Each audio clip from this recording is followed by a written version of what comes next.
All right, guys. So we got some updates coming out of Israel and Gaza because wanted fugitive war criminal Benjamin Netanyahu is now openly saying that he's going to block all humanitarian aid from getting into Gaza, essentially using starvation and collective punishment, a war crime, as a means of pressuring Hamas to agree to their changes to a ceasefire deal that had already been agreed upon and that Israel has already been violating in a myriad of different ways, including by restricting aid that was supposed to be getting into Gaza, by continuing to bomb and to kill and injure people inside of Gaza, refusing to remove troops from the places they're supposed to be withdrawing from, and even refusing to send negotiators for phase 2 of this 3-phase ceasefire agreement. So here from DropSite, we got the latest of what's been going on over the last couple of days. They start off saying Israel's internationally wanted Prime Minister Benjamin Netanyahu, who just recently, by the way, came to the U.S. and visited Trump as the first foreign leader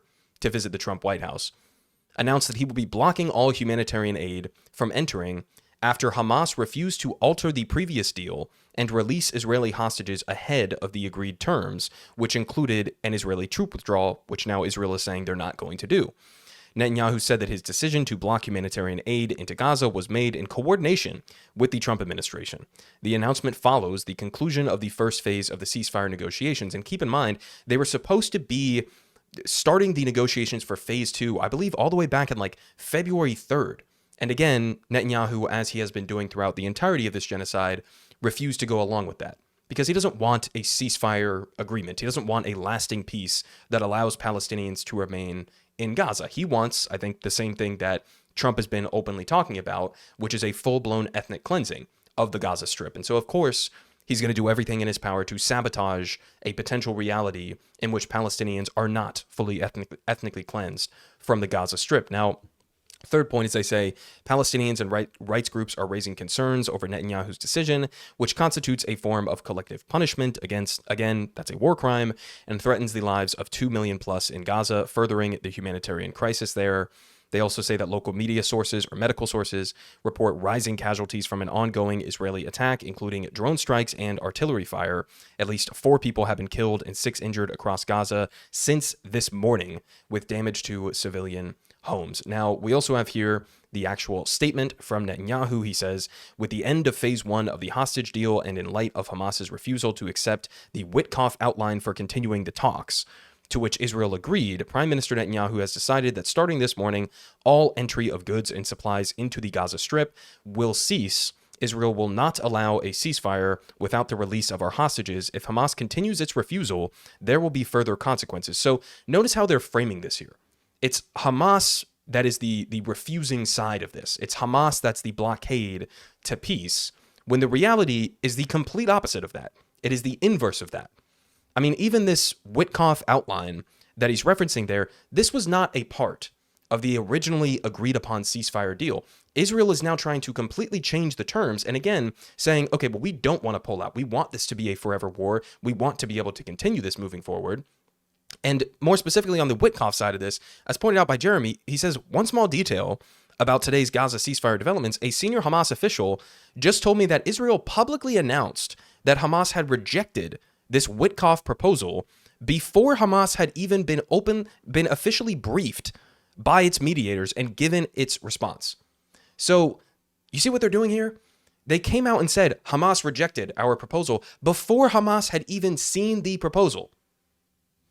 He also said that he added that Hamas's position remains that Israel is in violation of the signed agreement and is demanding that mediators compel Israel to respect the terms of the deal. And again, Israel refused to begin phase 2 negotiations, which were supposed to start all the way back on February 3rd. Now, we also have here again from Jeremy pointing out that major news organizations are making a conscious choice to frame Israel's total violation of the ceasefire agreement as Hamas rejecting it.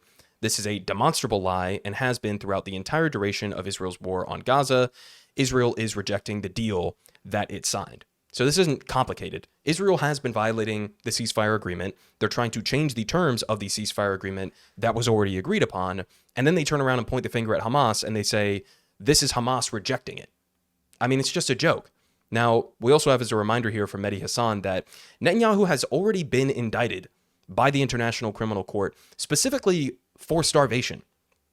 So again, that's why I call him a wanted fugitive war criminal. This is a guy who has arrest warrants out for him. He's free to come here to the United States to a rapturous applause from our Congress. He's free to come here and to meet with both Joe Biden and Donald Trump to dutifully pull out his chair for him as he comes to visit. But this is the reality of who Benjamin Netanyahu is. He is a wanted fugitive war criminal who has already been indicted specifically for starvation, and now he's threatening openly to starve the entire population. I mean, even if you think that, okay, well, Hamas should agree to the changes that Israel just put forward, they're still doing collective punishment. This is still a war crime. Now, we also have here the deputy speaker of Israel's parliament and a leading member of Netanyahu's party calling for the bombing of food stocks in Gaza. So in case you were mistaken about what exactly the intention is here from Netanyahu's announcement, again, this is the deputy speaker of Israel's parliament, not some random guy. He says, "Have the gates of hell opened? Bomb from the air today the food stocks that have already been brought to Gaza." So we're not only going to cut off the food supplies, but we're also going to bomb the food supplies. There's a lot of people make this point, but anytime you see this right here translated from Hebrew by Google from any sort of Israeli politician or official, you can pretty much expect that you're about to see the most fucked up shit that you've ever seen in your life. Just openly genocidal stuff all the time on the daily. Bomb the food stocks. Now, we also have here from Asal Rod pointing out the difference in how the media has been covering this. I mean, kind of what Jeremy was just saying, but like this is an Israeli outlet, Haaretz, that does a lot of good reporting that I've used before on the channel.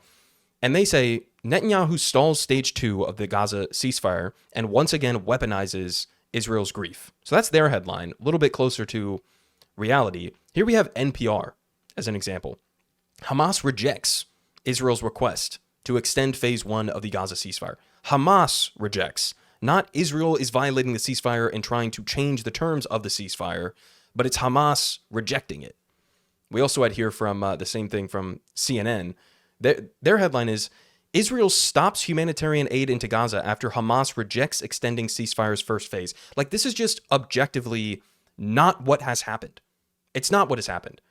The negotiations were supposed to begin, again, back in early February. Israel refused to participate in those negotiations. And this was after they had already violated the ceasefire dozens and dozens of times. But U.S. media outlets are covering this as though Israel is the peace actor and Hamas is rejecting the peace proposal because Hamas wants the war to continue or whatever. I mean, it's a straight up lie. It's a straight up lie. And this comes, of course, at the same time, as Benjamin Netanyahu is over there saying that this plan to starve Gaza has gotten his stamp of approval.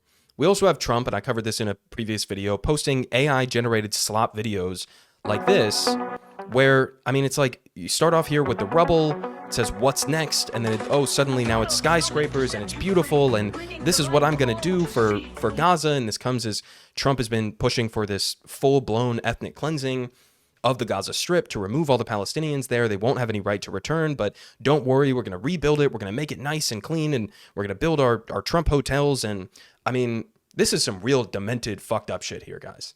This is about as sick as it gets. We have the U.S. president, not that this was much different under the Biden administration, but I mean, we have a U.S. president in Trump working with the Israeli prime minister to just openly and proudly commit to a policy of full-blown genocide and ethnic cleansing. Like, they're not even hiding it. I mean, in this video that Trump was tweeting out, you have like a Trump hotel here. You have Elon Musk on the beach, it looks like, throwing up piles of cash. There was one part in this where there's like a golden statue of Trump. By the way, I mean, think about the biblical implications of that. Not that I'm religious, but building a golden statue of yourself in the Holy Land, kind of an insane thing to do. But I mean, it's just sick. It's just, I don't even know what to say about it at this point.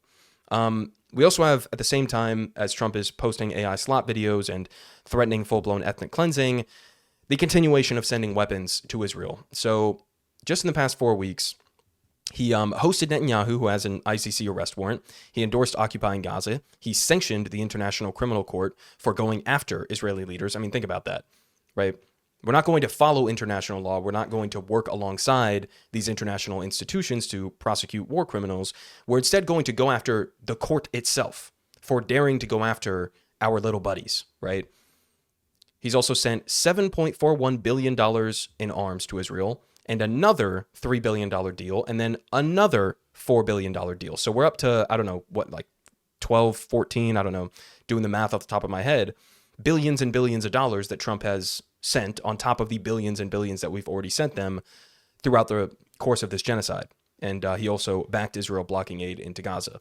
More here on the specifics of some of these weapons deals. Some of the deals apparently include continuing to send these 2,000-pound bombs that have absolutely no business being dropped on an area like Gaza that is so densely populated, but continuing to send the 2,000-pound bombs, continuing to send weapons guidance kits and bulldozers and everything else. So doing this under the guise of an emergency, right? They're going around Congress in order to declare an emergency to be able to send these weapons to Israel. I mean, this is where we're at, guys. And at the same time, Israel is continuing to bomb in Lebanon, continuing with what looks to be like a full-blown invasion of the West Bank to try to do a Gazification of the West Bank, continue their settler colonial project and ethnic cleansing there.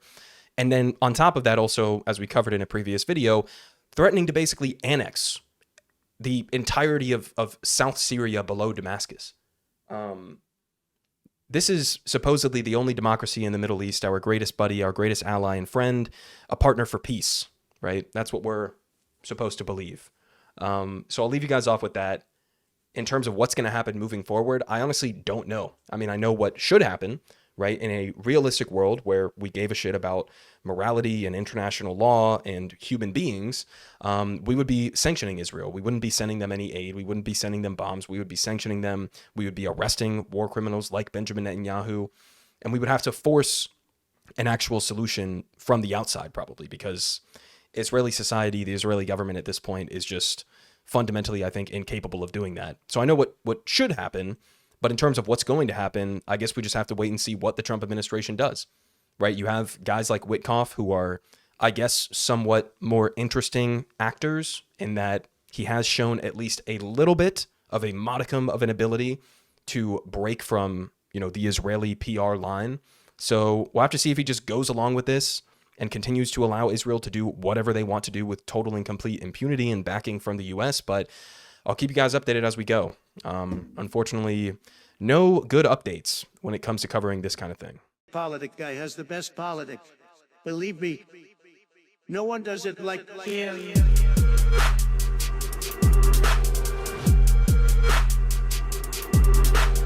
Believe me, everyone is saying